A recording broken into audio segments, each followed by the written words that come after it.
السلام عليكم ورحمة الله أعزائي المشاهدين، أطيب الله أوقاتكم بكل خير. تقبل الله صيامنا وصيامكم بإذن الله.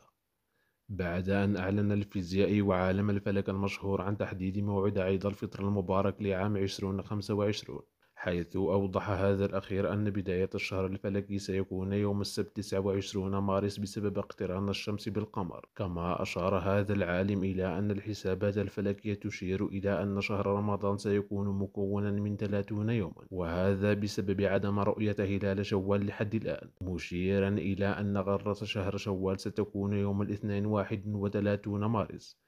كما تداول رواد مواقع التواصل الاجتماعي صباح هذا اليوم خبرا رسميا ومؤكدا، وجاء فيه أن الدول التي أعلنت أن غدا الأحد هو أول أيام عيد الفطر لهذا العام هي كل من تركيا وفرنسا وإيرلندا. أعزائي المشاهدين، تقبل الله صيامنا وصيامكم وصالح الأعمال بإذن الله.